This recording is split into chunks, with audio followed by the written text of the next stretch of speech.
Capture de ce jour, mesdames, messieurs, nous avons la complicité donc de Timothée Houton à la réalisation et c'est une proposition de notre chef d'édition Victoire Rongan. Et on voit un petit garçon, hein, il est carrément monté sur... ah ben dis donc. La table... Sur la table, il y a le réchaud et sur le réchaud, il y a la marmite de sauce. Hein. Il est en train de préparer. Ouais. Ah ouais, préparer? Non, j'ai plutôt l'impression qu'il est en train de voler de la viande. Ah poisson, oui, effectivement. Dans la marmite de sauce. Regardez, il a soulevé et puis il est en train de prendre... Non, peut-être que ses parents ne le lui ont pas donné, c'est un enfant.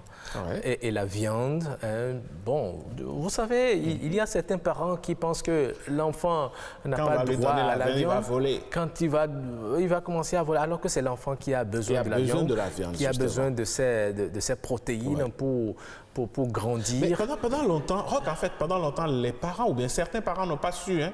On se dit, surtout dans les villages, si vous lui donnez du poisson, si vous donnez des œufs, si vous donnez de la viande, il deviendra voleur. Non, au contraire, c'est l'enfant qui a besoin de ces choses-là beaucoup plus. Vous, adultes, vous êtes déjà grands, hein, donc maintenant, si vous ne le faites pas, ou bien même quand vous le faites, c'est vrai que les espiègleries des enfants font que, bon, on a des images du genre où l'enfant allait donc soulever la marmite. Mais là, c'est pas bon, hein, parce qu'il y a effectivement...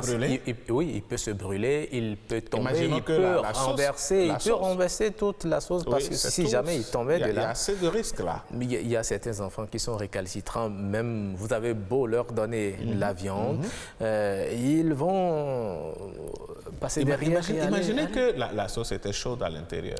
Là, c'est grave. Ça, c'est un drame. C'est grave.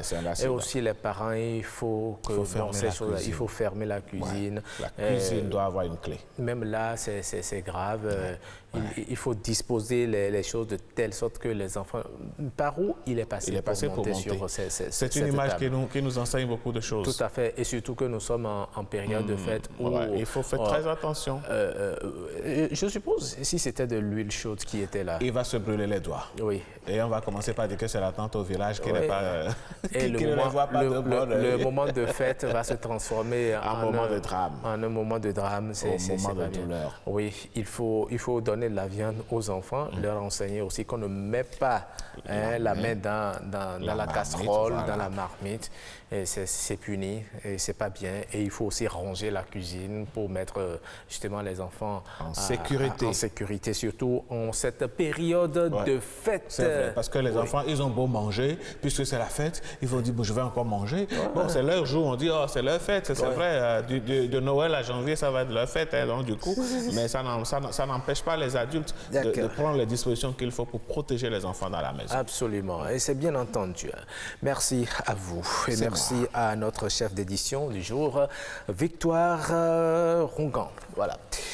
Alors, nous allons passer à l'instant éco. Et aujourd'hui, Alain, vous avez voulu nous parler de la production et de la commercialisation du fonio.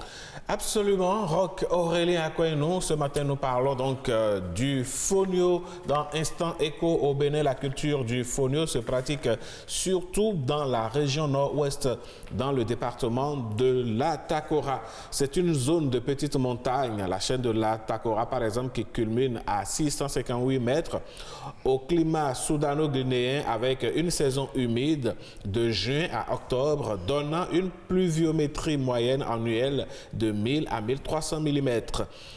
Dans cette région, au fort potentiel touristique en raison du patrimoine architectural sont bas, il y a une économie essentiellement basée sur l'agriculture.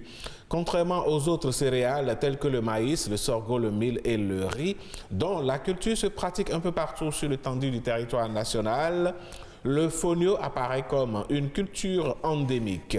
Sa production est insignifiante, moins de 2% de la production céréalière nationale. Donc, il faut donc mettre en place une politique qui encourage donc la culture du fonio. Et le fonio est essentiellement cultivé dans les communes de Kopargo, Kwandé, Kobli, Tangueta, Tukuntuna, Natitengu et surtout à Bukombe, où il représente 30% des céréales produites. Effectivement. L'Atakora, principalement, le peuple Otamari, surtout en période de soudure où les variétés précoces servent à juguler la famine. Il est généralement consommé sous forme de pâte et de bouillie, mais rarement sous forme de couscous. Le fonio peut être aussi mélangé à d'autres produits agricoles comme le sorgho, le mil, le maïs et les cossettes d'igname ou de manioc. Dans les régions de Bukumbe, le fonio est associé au sorgho pour la fabrication de la boisson locale. Les opérations traditionnelles... C'est quelle boisson locale? Ah oui, hein, on a parlé de tchouk. On a parlé du tchouk hier, c'est essentiellement le tchoukoutou, vous l'avez compris, Rock.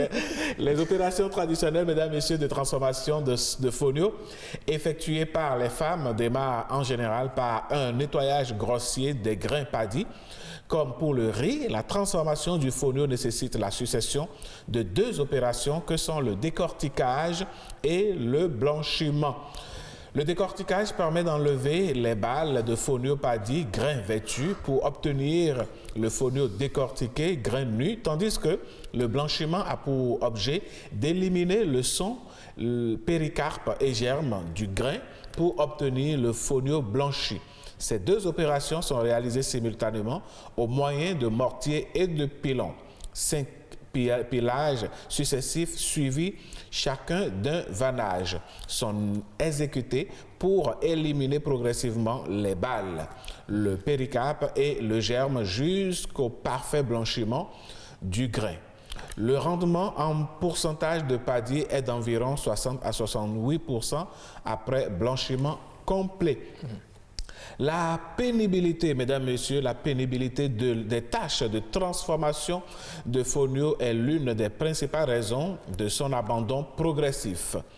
Seule la commune de Bukumbe aujourd'hui assure l'essentiel de la production de la région, soit environ 1500 tonnes pour 2500 hectares cultivés avec des rendements moyens voisins de 600 kg par hectare. Donc si nous voulons du fonio, il faut aller dans la commune de Bukumbe. Bukumbe principalement. C'est vrai que cela se commercialise de plus en plus un peu partout, mais si vous voulez vraiment en avoir en quantité et surtout en qualité, prenez tout gentiment la direction de Bukumbe. Voilà. Dans cette zone de Piémont, proche de la frontière togolaise, le fonio représente encore plus de 20% des surfaces cultivées car il conserve une importance socio-culturelle forte pour certains groupes ethniques Somba comme le peuple Otamari.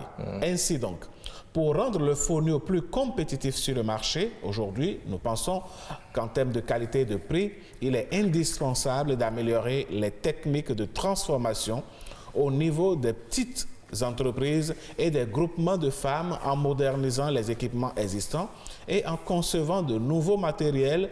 La mise sur le marché national d'un produit prêt à consommer, un fonio étuvé, torréfié ou pré-cuit contribuerait essentiellement sans doute à l'augmentation du nombre de consommateurs, notamment en milieu urbain où le fonio est très apprécié mais peu consommé à cause de son long temps de cuisson.